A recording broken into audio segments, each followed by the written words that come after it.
తెలంగాణ అసెంబ్లీలో రేవంత్ రెడ్డి వ్యాఖ్యలు పెను దుమారానికి దారితీశాయి. ఎందుకంటే సీఎం రేవంత్ రెడ్డి బీఆర్ఎస్ ను విమర్శించే సమయంలో ఎమ్మెల్యేలు సబితా ఇంద్రారెడ్డి, సునీత లక్ష్మారెడ్డిలను ఉద్దేశించి ఓ ఘాటైన కామెంట్ చేశారు.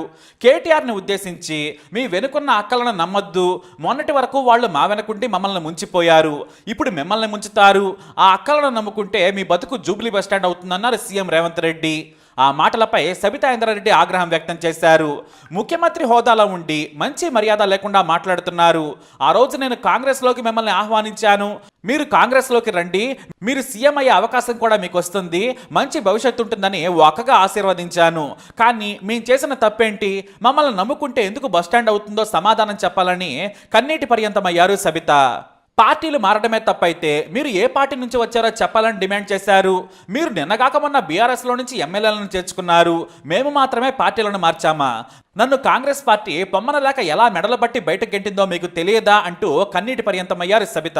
మిమ్మల్ని ముఖ్యమంత్రి ఎందుకు టార్గెట్ చేశారో చెప్పాలి, మేము ఎవరిని మోసం చేశాము, ఏమి ఉంచామని నిలదీశారు సబిత.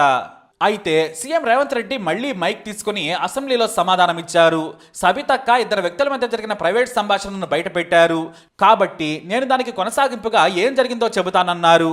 నన్ను పార్టీలోకి రమ్మన్న మాట వాస్తవమే, నన్ను ఆశీర్వదించిన మాట వాస్తవమే, కానీ నేను కొడంగల్లో ఓడిపోయిన తర్వాత మల్కాజ్గిరిలో పోటీ చేయమని సలహా ఇచ్చింది సబితక్కే. నేను కూడా మల్కాజ్గిరిలో పోటీ చేస్తానని ప్రకటించాను. కానీ నేను ఒకవైపు ఎంపీగా పోటీకి దిగగానే వెళ్లి బీఆర్ఎస్ పార్టీలో చేరి మంత్రి పదవి తీసుకున్నారు. ఒక తమ్ముడిగా నాకు అండగా ఉంటానని మాటిచ్చారు కదా, మరి ఎందుకు లేకుండా మీరు పార్టీ మారని, ఇది మోసమేనని ఆయన సబితను నిలదీశారు. దీంతో తనకు సమాధానం చెప్పే అవకాశం ఇవ్వాలని డిమాండ్ చేయగా స్పీకర్ సబితకు మైక్ ఇవ్వలేదు. పైగా తనకు గవర్నర్ రిసీవ్ చేసుకునే సమయం ఆసన్నమైందని వెళ్లిపోయారు ముఖ్యమంత్రి. అయితే మీరుండాలి, మేము చెప్పే సమాధానం వినాలని డిమాండ్ చేశారు బీఆర్ఎస్ ఎమ్మెల్యేలు. అయితే తాను వస్తాను, మీ అందరికీ కలిపి సమాధానం ఇస్తానని చెప్పుకొచ్చారు. కానీ సబితకు మైక్ ఇవ్వలేదు. ఇంతలో డిప్యూటీ సీఎం మల్లు బట్టి విక్రమార్క మైక్ అందుకున్నారు. సీఎం రేవంత్ రెడ్డి కంటే కూడా ఘాటు వ్యాఖ్యలు చేశారు బట్టి. మీరు మోసమే చేశారు, ఆ రోజు మీకు కాంగ్రెస్ ఏం తక్కువ చేసింది?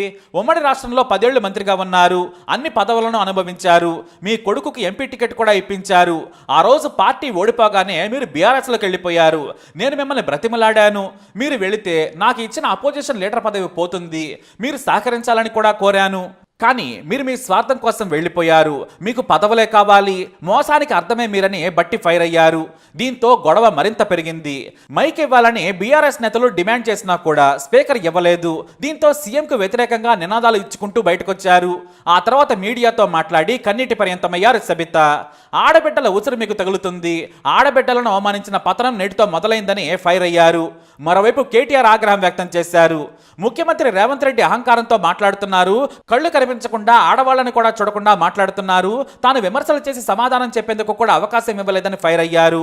ఇక మరుసటి రోజున సీఎం రేవంత్ రెడ్డి సబితా, సునీత లక్ష్మారెడ్డిలపై మరోసారి సీరియస్ అయ్యారు. నేను నాకు అక్కలనుకునే సమాధానం చెప్పాను, తప్పుడు మాట మాట్లాడలేదన్నారు సీఎం రేవంత్ రెడ్డి. మీరు కేటీఆర్ నమ్ముకుంటే ఆయన సోదరి మాదిరిగానే మీ జీవితం కూడా అయిపోతుంది. కవిత జైల్లో ఉంటే ఢిల్లీలో బేరసారాలు మాట్లాడుకున్నారని మరోసారి రేవంత్ అన్నారు. సొంత చెల్లెల్ని జైల్లో పెట్టినా కూడా ఢిల్లీ వెళ్లి రాజకీయ ఒప్పందం చేసుకున్న నీచులని ఫైర్ అయ్యారు సీఎం రేవంత్ రెడ్డి. ముందు మా అక్కలను నమ్ముకుంటే కేటీఆర్ బతుకు జూబ్లీ బస్టాండ్ అవుతుందన్న రేవంత్ ఈసారి కోపాన్ని తగ్గించే ప్రయత్నం చేశారు. కేటీఆర్ నమ్ముకుంటే మీ బతుకు బస్టాండ్ అవుతుందన్నారు. అక్క, మీరు వాళ్ళ ఉచ్చులో పడద్దని సూచించారు. మైక్ ఇస్తే శాపనార్థాలు పెడుతున్నారు, ఇవ్వకుంటే పోడియం దగ్గర నిరసనలు చేస్తున్నారు. నేను చెల్లెలు జైల్లో ఉంటే రాజకీయాల కోసం బజార్లో తిరిగేవాడిని కాదు, దొరపడిన కుట్రలో అక్కలు బందీ కావద్దన్నారు సీఎం రేవంత్ రెడ్డి. ఈ వ్యాఖ్యలపై సబిత మరోసారి సీరియస్ అయ్యారు. ఆడబిడ్డలను అవమానించారు, మైక్ ఇవ్వలేదు, కనీసం ఆడపిల్లలపై జరుగుతున్న అత్యాచారాల గురించి మాట్లాడదామన్నా కూడా అవకాశం ఇవ్వలేదు. ముందు రోజు మిమ్మల్ని నమ్ముకుంటే కేటీఆర్ బతుకు బస్టాండ్ అవుతుందన్నారు. మీరు ఆడబిడ్డలను అవమానించిన తీరు ప్రజలు చూశారు. వారి కోపం చూడగానే ఇప్పుడు మేము కేటీఆర్ నమ్ముకుంటే బస్టాండ్ అవుతుందంటున్నారు సీఎం. ఇదేనా అవకాశవాద మాటలు? ఇప్పటికైనా క్షమాపణ చెప్పకపోగా మళ్ళీ అవే మాటలు మాట్లాడుతున్నారని సీరియస్ అయ్యారు సబిత. ఈ వివాదం చినికి తుఫారుగా మారింది.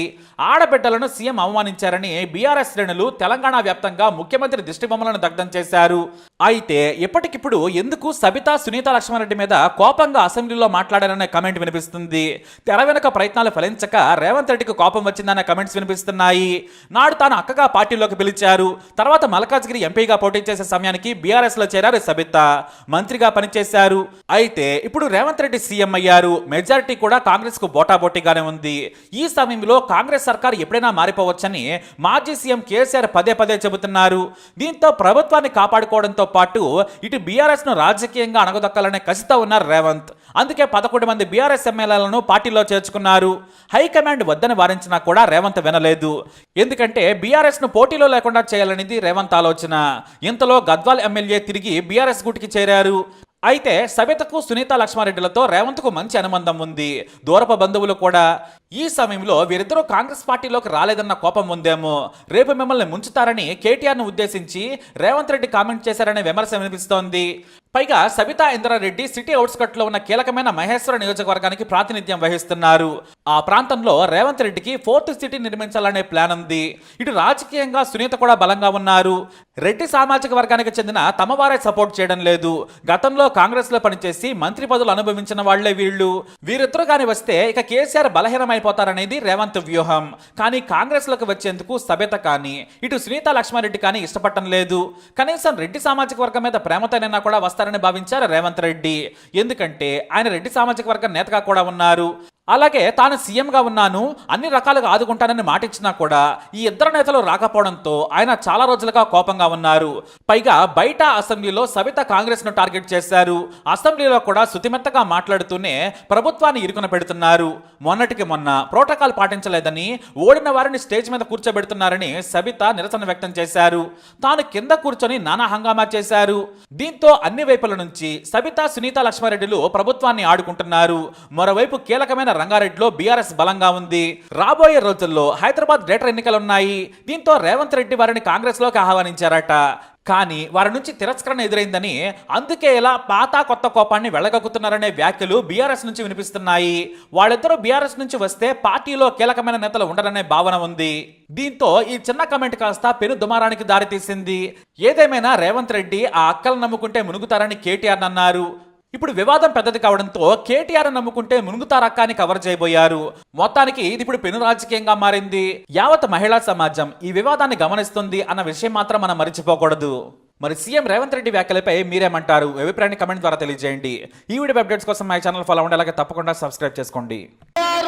మాటలకు అధికారం కోసం కాంగ్రెస్ ను వదిలి టిఆర్ఎస్ పార్టీలో చేరి మంత్రి పదవి పొంది తమ్ముని మోసం చేసింది కాబట్టి ఈ రోజు నమ్మొద్దు అని కేటీఆర్ కి చెప్పిన అధ్యక్ష.